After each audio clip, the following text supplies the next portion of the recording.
Yes, welcome everyone here to the Smash Sports Show right here on Smash FM. And of course, talking about our ambassadors, and of course, this is our first Melbourne ambassadors, of course, and of course, we've got Alana here, of course, one of our ambassadors, of course, she's won many national medals, of course, in her career, and of course, she joins us right now. Thanks so much, Alana, for joining us. Anytime. Alana, tell us, when did you start competing in cycling? Why did you choose the sport? I started when I was around 7 or 8 when my sister started HPV at her old school, and thought it'd be fun to join in instead of just watching her. And yes, what's the best thing about competing in cycling? Not the training, but definitely winning or getting a personal best in times, anything along the lines of that. Now, obviously you've had a lot of career highlights. Now we'll talk about your medals, which is nicely sitting on because this on the left or right, depends how you're seeing this. Now tell us a couple of highlights that really stands out to you the most. I think definitely when I broke the record for the Flying 200. It was my sister's record, but I had no expectations of breaking it, didn't know the time. I came off thinking, oh wow, done just a really good time. And then she told me, oh, you've broken it. And I'm like, what? Yeah, it was really good. Just not having any expectations and being able to beat the time. Yeah. Now, for everyone listening and obviously watching this, she does have a sister. She mentioned Courtney. How difficult is it to have a sister who's very good at the sport as well? Oh, it's hard having someone that's so good. Like, she's world champion. Obviously, I can't step up to that because I'm too young. But it's definitely great having all her advice. So I think that gives me a bit of head start compared to other people in cycling. Now, obviously, of course, you're not the only one who, obviously, one of two of our ambassadors have siblings, and I'll ask this question to you now as well. Is there a bit of sibling rivalry? Oh, tiny bit. Not... we kind of have different disciplines. I like to do road cycling a bit more than she would. She does sprinting. Obviously I do sprinting, but don't train 100% for it.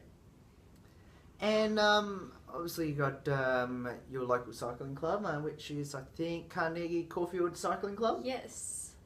Tell us, I guess, how long have you been, when did you start being involved at that club, and what's the best thing about being involved at that club? I think when I just first started racing, I went with them because my sister was already with them. They're such great help. They have great races like Sandown, Glenvale. That really helped me in experiencing how to ride with more people in bunches, because I'm very scared of that. But yeah, you learn so much about gearing and everything. Yeah. Now, you mentioned before that your discipline that you compete in is on the road. Tell us, for everyone out there who have no idea what that is, what sort of things are involved in road cycling? Well, big bunches, depending on the race. There's crits, time trials, which is individual, and road race. The road race is probably my second favourite after the crit, because I'm a very good sprinter on road compared to endurance. Yeah. And what's your best PB time? Oh, I don't have a PB time on the road though. Yeah, I don't really check because the wins are different every year, okay. So I don't like to. No, that's all right. Now, obviously, of course, our listeners can't see this, but obviously our viewers watching this can see your medals that's sitting nicely over there. Is there one particular medal on there right now that really is a real highlight and stand out to you the most? I think. Oh, this is hard. Mount Buffalo. I won the road race. I broke away around 5 kilometres in with, I think it was a 20-kilometre race, I'm not very sure. But breaking away 5 kilometres in, I was very stupid. I was dying up the hills, individual. I just couldn't stop thinking about people turning the corner and they're right behind me and looking at them and thinking, oh my God, I have to be back in the bunch now instead of going to the line solo. But I ended up winning by around 1 minute in the road race. So yeah, that was really good, and that meant that I won overall. So I got the polka dot jersey. Yeah. Yeah. Now, what's your future ambitions in the sport of cycling? Obviously to make it to Junior Worlds. Try get in as a first year, but if that didn't happen, I'd try get in as a second year. And of course, we'll have to talk a bit about your 2015 year as well. Tell us how that's going so far. Really good. I got a gold medal at Track Nationals in February. That was for the team pursuit. Silver in the 500, which was really big achievement for me. I just wanted to come top 3. I got a really good time. I think it was 36.9. Yeah. And I also got a silver in the sprint, which I didn't think I was even going to come top 5 in. Yeah. So that was really good. Now, I guess in the sport of cycling, for everyone out there who have no idea how much training goes into the sport of cycling, especially road cycling, tell us how many days per week, how many hours per day do you train on a typical lean up to competition? I'm not into that much of big kilometres. Sure. I don't believe in it, but obviously have to train hard.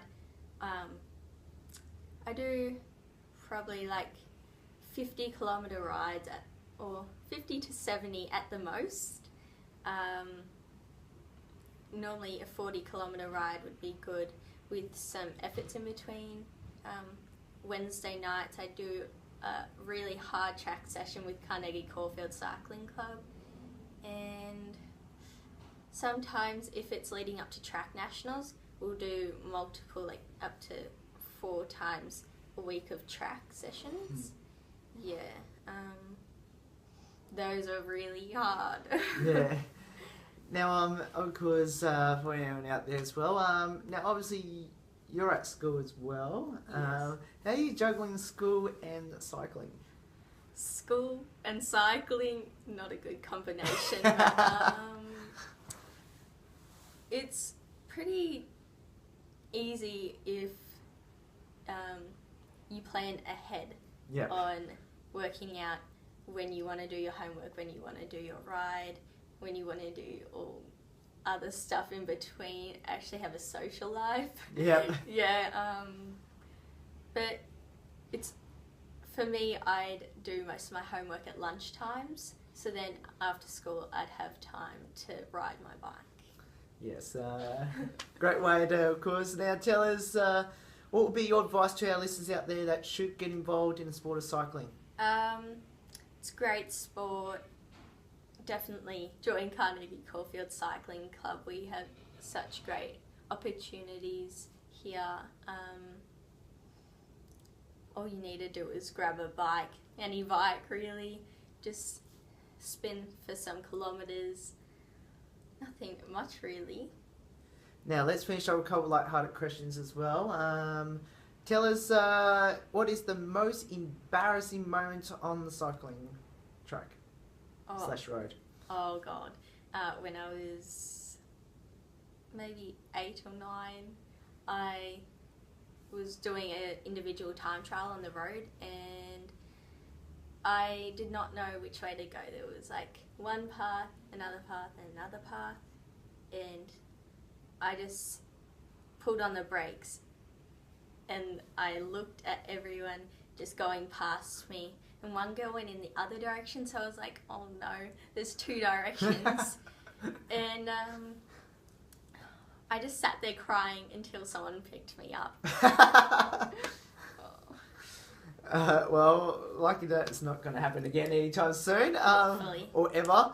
Now, tell us as well. Obviously, now I'm guessing you do travel as well in the sport of cycling. Now, I asked this question to Caitlin, who's our ambassador in the sport of cycling, and I asked this same question to you. Do you get any strange looks or from anyone at the airport and trying to figure out what is in that bag? Oh, yes. Or box? Some people think that I carry around like a guitar or something. Like, no, that's what guitar cases are for, not like a big box. Some people have a bit of a clue. Some people just very clueless. I have no clue what I'm holding and why is it so heavy.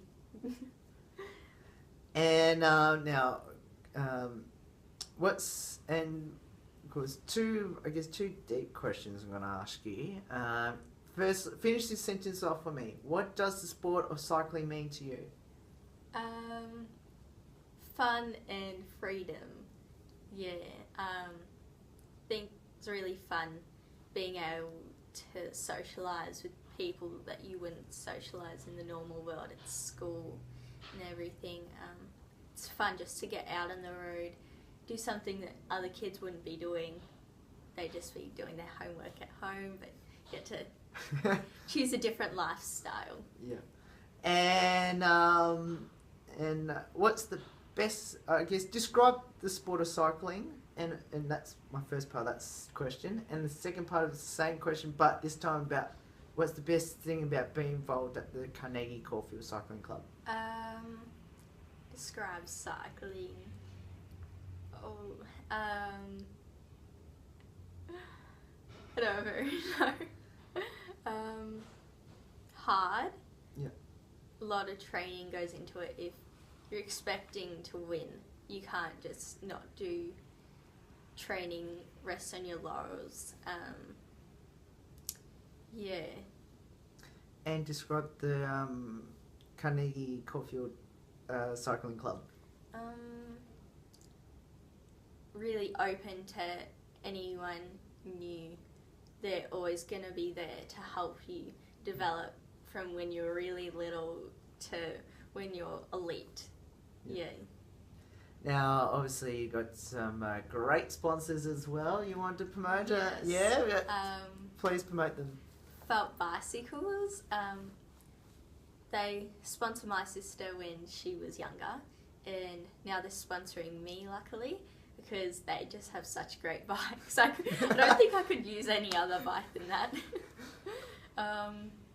Yeah, and Smash FM. And of course, I asked this to all my ambassadors. How special is it to have us as your us as your sponsor?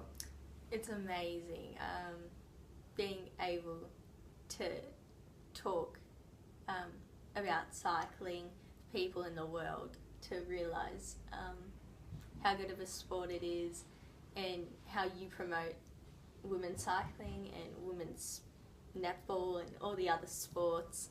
Yeah. Well, Alana, thank you so much for giving up your time tonight to join us. Best luck for your future, of course, cycling careers and ambitions, and can't wait to have a chat with you on our show, because maybe at the end of the year, see how you're travelling along, and best of luck, and let's hope you can beat more world records and maybe beat your sister's records as well along the way. Thank you. No worries, that's Alana Field there, of course, one of our ambassador cause and part of the Carnegie Caulfield Cycling Club, and we'll be back right after this for more ambassador profiles.